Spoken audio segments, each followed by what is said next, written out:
দলকে। তারপরেও এই কোন রাজনৈতিক দলের ইচ্ছা হলে না যে কুর্মীদের এই 528টা মেম্বারকে নিয়ে নিই বা 2 লক্ষ ভোটটা নিয়ে নিই, কারো ইচ্ছা হলো না। ইচ্ছাটাকে প্রকাশ করলো বিজেপি।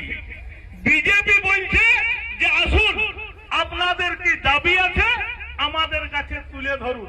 আমরা এমপি সাহেবের সাথে বসি, প্রথমে জ্যোতির্ময় সিং মাহাতো, তারপরে ভূপেন্দ্র যাদব মন্ত্রী বন এবং পরিবেশ মন্ত্রী ভূপেন্দ্র সিং যাদব রাজস্থানে ঘর, ওনার সাথে বসি। তারপর আমরা দিল্লি যাই, অমিত শাহর সাথে বসি। সেখানে আমাদের কথোপকথন হয় যে আমরা এই মুহূর্তে আপনাদের যে দাবি আছে এসটি দাবিটা আমরা ফুলফিল করতে পারবো না, কিন্তু যেটা ফুলফিল করতে পারবো সেটা হচ্ছে কুড়িমালি ভাষাকে সংবিধানের 8ম তফসিলভুক্তকরণটা আমরা করতে পারবো। এইটার জন্য একটা পদ্ধতি দরকার, নোটিফিকেশন করতে হবে, সংশোধন হতে হবে মানে লোকসভায়। তাহলে লোকসভা যেহেতু ভোটের আগে আর বসছে নাই, তাহলে আগামী বাদল অধিবেশনে আপনাদের এই দাবিটা ফুলফিল করব।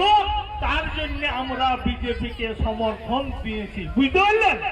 সেই কারণে আমরা এই যে আজকে আমাদের ক্ষুদিরাম বাবু, ক্ষুদিরাম টুডু মহাশয়, উনি বিজেপির প্রার্থী, বলেন না বিজেপির প্রার্থী, উনাকে আমরা, উনি মঞ্চে এসেছেন এবং উনি বক্তব্য রাখলেন। কার শর্তে? ক্ষুদিরাম বাবুর সাথে আমাদের চুক্তি হয়েছে কি? ক্ষুদিরাম বাবু তো এমএলএ হয়ে অন্যান্য লোকেদের মতো বিরোধিতা করতে পারে নাকি? লিস্টে দেশটিরা তো মাঝে মাঝে বিরোধিতা করে, ক্ষুদিরাম বাবু তো তাই বটেন না। হ্যাঁ, ক্ষুদিরাম বাবুর বিরোধিতায় আমার কুর্মীর এসটি আটকিবে নাই। কে কথা দিয়েছে? ভারতবর্ষ যারা চালায়, সেই অমিত শাহ, সেই নরেন্দ্র মোদী। তাহলে ক্ষুদিরাম বাবুকে কেন ভোট দিতে হবে? দিতে হবে। আমাদের দাবিটা তো কি শুধু ভাষা? কি শুধু ভাষা? ভাষা তো নয়, আমাদের দাবিটা হচ্ছে এসটি করতে হবে। এসটিটা করার জন্য কে আটকায় রেখেছে? কি আটকায় রেখেছে? চিত্তবাবুকে জানা নাই কমেন্ট জাস্টিফিকেশন আটকায় রেখেছে বলে? জানা নাই? কোনদিন বলেছে মমতা ব্যানার্জির কাছে? কোনদিন বলেছে অভিষেক ব্যানার্জি? আমি তো ভুলেই গেছি, ও আরো যাইতেই পারে না নবান্ন। চিত্তবাবু কোনদিন নবান্নের গেটে ঢুকার সুযোগই পায় না, এই সঞ্জয় মাহাতোর পিছু পিছু ঢুকার সুযোগ পায়। বলছে বাচ্চা তো মমতা ব্যানার্জি জানে আমি কি বটি, বুঝতে পারছেন তো? চিত্তবাবু বলছে মমতা ব্যানার্জিকে ও চিঠাবার কে? হ্যাঁ দাদা, আমি চিঠাইছি। বসেছিলেন 50টা টেবিলে, চেয়ারের পিছন ছিলেন, আর মমতা ব্যানার্জির পাশের চেয়ারটায় বসেছিলাম আমি কি বলেছিলাম? ভাইপো যে বলে গেছে কুর্মীরা কবু ভোট দেয় নেই, কুর্মী ভোটের দরকার নাই, তো বলি দিদি তাহলে এই যে চিত্ত মাহাতো 98 সাল থেকে রানীবাঁধের যুব প্রেসিডেন্ট ছিল তৃণমূলের, সুনীল মন্ডল, এখানে সুনীল মন্ডল ছিলেন প্রেসিডেন্ট 1998 সালে। তৃণমূলের লোক হয়তো জানে নাই, ভুলেও গেছে, আমি জানি। জগবন্ধু মাহাতো রায়পুরে 1998 সাল থেকে আজও আছে, মাঝে 1-2 বছর ছাটকাট হয়েছিল। আনন্দ মাহাতো খাতড়া 1998 সাল থেকে প্রেসিডেন্ট ছিল আর ছিলেন তৃণমূলের। তাইলে এই যে মাহাতোরা তৃণমূলে আজও প্রেসিডেন্ট আছে, আর ভাইপো যে বললো ভোট দেয় নেই, কুর্মীর ভোটের দরকার নাই, তাইলে এরা কি করতে আছে? তখন বলছে ডাকিয়ে দাও ওরাকে। চিত্তবাবুকে জিজ্ঞাসা করুন, আজ বলছে উল্টা বলছে। ডাকিয়ে দিল, মমতা ব্যানার্জির পাশটায় দাঁড় করে দুজনের ছবি তুলল। তাহলে তার পরিচয়ে মমতার ঘর যেতে পারল নবান্নে? তাই আগে কোনদিন কোন তৃণমূলের নেতা বাঁকুড়া জেলার নবান্নে গেছিল কি মমতার সাথে দেখা করতে? গেছিল? সুযোগ পাইছিল? কেউ পায় নাই। কুর্মী আন্দোলন চলছে বলে পাইয়েছিল। আর কি বাঁকুড়া জেলায় 4 জন মাহাতো জেলা পরিষদের মেম্বার আছে। ভারতবর্ষের ইতিহাসে বাঁকুড়া জেলায় একজন মাহাতো ছাড়া কোনোদিন জেলা পরিষদের মেম্বার হইতে পারে নাই। 4 জনকে টিকিট দিল, এই 4 জন কার দয়ায় টিকিট পাইল? এই অজিত মাহাতো রেলতে কার দয়ায়, কোনদিন পাই নাই। এই 4 জন আছে, তাই আমরা আন্দোলন করছি বলে আমাকে বলছে মমতা ব্যানার্জির কাছে এখানে শুভেন্দু মাহাতো, শুভেন্দু মানে আরো অধিকারী বলা হয়ে যাচ্ছে আজকে, শুভেন্দু মাহাতো বলে এই মঞ্চ থেকে পূর্বাঞ্চল আদিবাসী কুর্মী সমাজের, মানে ওটা কুর্মী ডেভেলপমেন্ট বোর্ড বলে, কেউ কেউ বলে কুটুম ডেভেলপমেন্ট বোর্ড, আর কেউ কেউ বলে কি বলে ওটাকে পূর্বাঞ্চল কমিটি। ওরা ও আছে করে বলছে সঞ্জয় মাহাতো মমতা ব্যানার্জির সাথে নবান্নে ডিল করেছে যে 4টা এমপি কে জিতাই নিব। হ্যাঁ, আমি ডিল করেছি মমতা ব্যানার্জির সাথে। আমি তাইলে আপনারা তৃণমূলটা কি করতে করেন? সঞ্জয় মাহাতোকে যাইয়ে বলতে হচ্ছে যে নবান্নে লোকসভায় 4টা এমপি জিতাই দিব।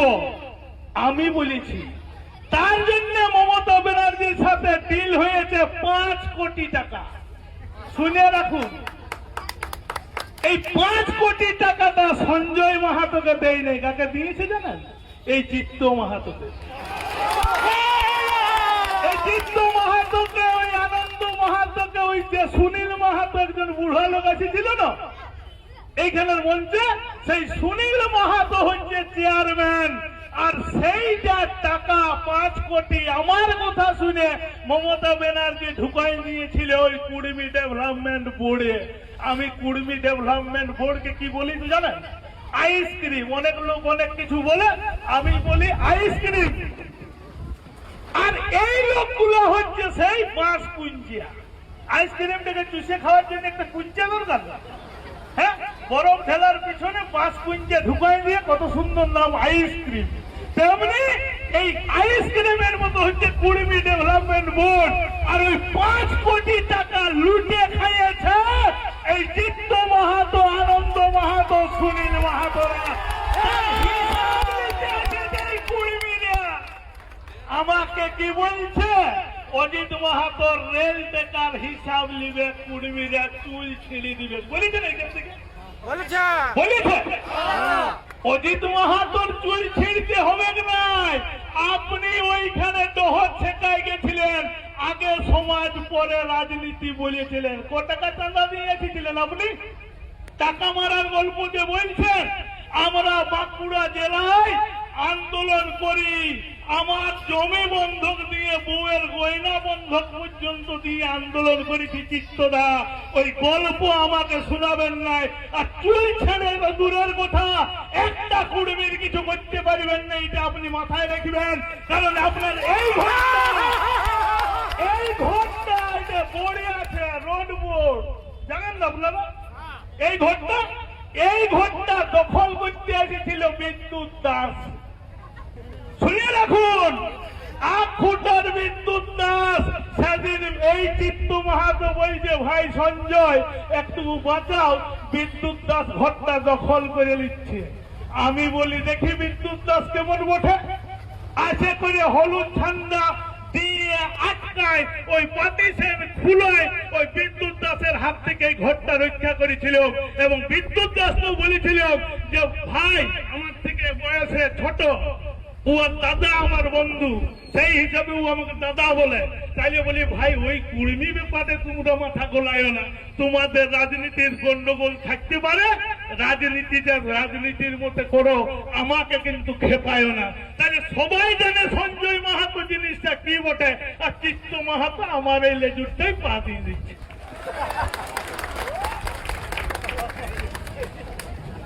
বিষয় হচ্ছে শুধু কি কুর্মী ইস্যুতে আমরা তৃণমূলকে নো ভোট বলেছি? না বন্ধু, বলি নাই।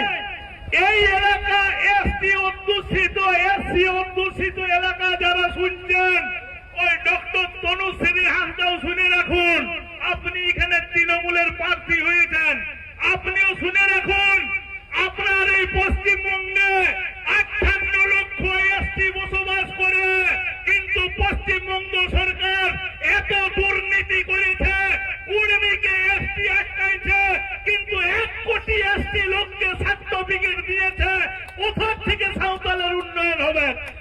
আপনি সেই পার্টিতে নাম লেখাচ্ছেন, আপনার পাশে ডক্টরেট আছে, মমতা ব্যানার্জির মতো নয় তো?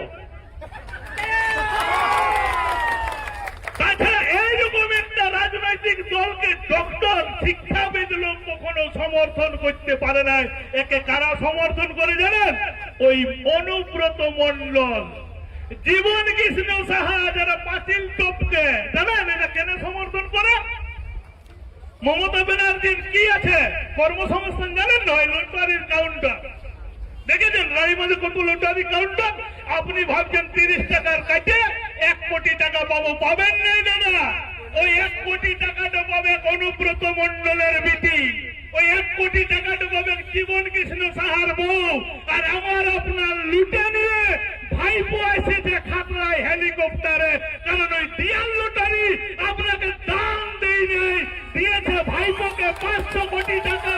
সেই 500 কোটি টাকায় ভাইপো উড়ে এসেছে খাতড়ায়, আমার আপনার টাকায় বেশি জমিদারি সামলাতে আসছে।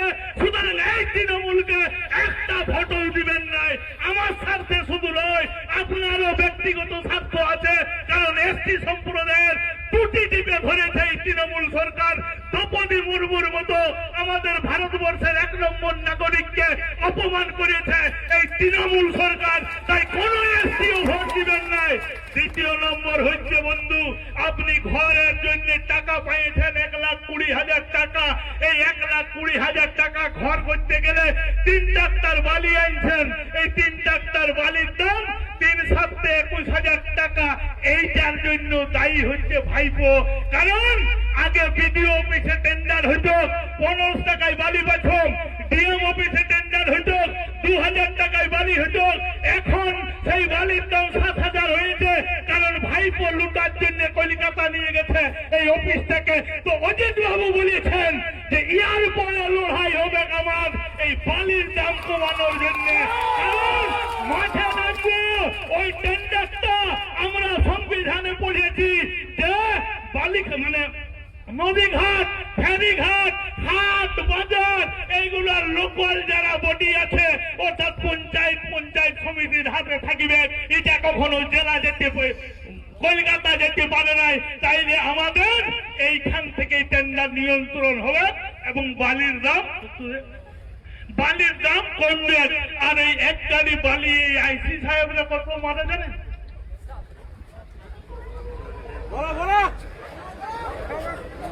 ওদের ওইখানে টেবিল পাতা আছে বালি খাদানের আইসিতে, 650 টাকা টেবিলে জমা দিতে হয়। বিএলআর টেবিল পাতা আছে 650 টাকা বিএলআর কে দিতে হয়। এই যে 6.5 দুগুণে 1300 নাকি, এই 1300 টাকা এখনই বালির দাম কমানো যাবে যদি বিডিও মনে করে। কি মনে? বিডিওরাও কোনো মনে করে নেই ভাগ আছে নাকি, আমি বুঝতে লাগছি ভাগ আছে মনে হয় কিছু কিছু না, সবাই ভাইপোকে পৌঁছাইতে হয় কি? তাইলে এই হচ্ছে আর দুর্নীতি কি বলছে, আমরা জন্ম থেকে মৃত্যু পর্যন্ত স্কিম দিই বুঝেছেন? তো তার একটা সবুজ সাথী হচ্ছে স্কিমের নাম জানেন না? 9-এ পড়লে ছেলে মেয়েকে সাইকেল দেয়, দেয় এই সাইকেলকে বিডিও অফিস থেকে কেউ চালাই ঘর যেতে পারেন? পারেছেন আজ পর্যন্ত? পিকআপ ভ্যান ভাড়া করে আসতে হয়, সাইকেলটি চাপাই নিয়ে ঘর দেন, সাইকেল দোকানে দেন, 500 টাকা দিলে তবে সারানো হয়। কেন? যে ইয়ার বেয়ারিং নাই, ফল্টু নাই, কারো সিট নেই, এটা কে মারিছে জানেন? ওই ভাইপোর আত্মীয় ওই সাইকেলের টেন্ডারটা পাইয়েছে, তার জন্য ওইগুলো নাই। প্রতিবাদ কে করবে? তনুশ্রী হাঁসদা ম্যাডাম করবে? কোনদিন করবে নাই। তাইলে যারা রাজনীতিটা করে, যারা রাজনীতিটা বুঝে, তারাই প্রতিবাদ করবে। আর মমতা ব্যানার্জি কি বলেছিল?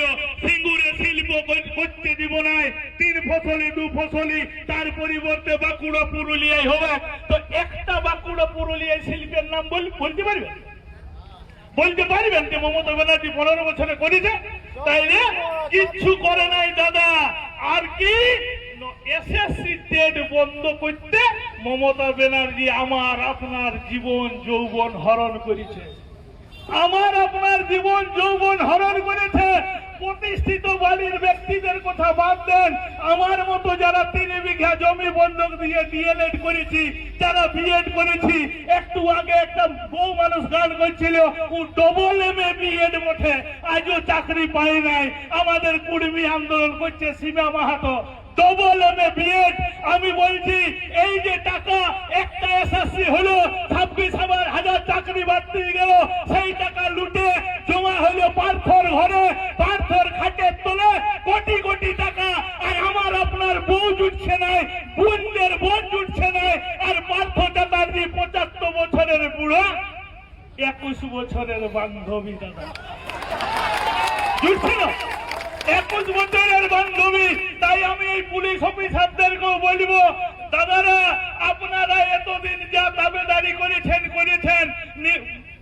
নিরপেক্ষ থাকুন, নাইলে আপনি তো চাকরি করেন, আপনার বেটির বিহা দেওয়ার সময় চাকরিওয়ালা পাত্র খুঁজে পাবেন নাই, একটাও চাকরিওয়ালা পাত্র খুঁজে পাবেন নাই। কারণ এই মমতা ব্যানার্জি যদি থাকে এবং মমতা ব্যানার্জিকে যদি আপনারা সরকার গঠনে সহযোগিতা করেন, তাইলে আপনার বেটা বেটির অবস্থা আমাদের মতো ওই 80-90-এর দশকে যারা জন্মেছি তাদের যেমন আজ 46 বছর হয়ে গেল চাকরি পায় নাই।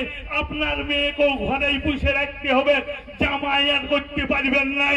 তাই আপনাদেরকে নিরপেক্ষ থাকার অনুরোধ রাখে সবাইকে গড় নমস্কার জোহার জানিয়ে আমার বক্তব্য এখানে শেষ করছি। জয় গুলাম। আগামী বিধানসভা নির্বাচন 23 তারিখে সকাল আগামী 23 তারিখ ক্ষুদিরাম টুডু মহাশয়কে পদ্মফুল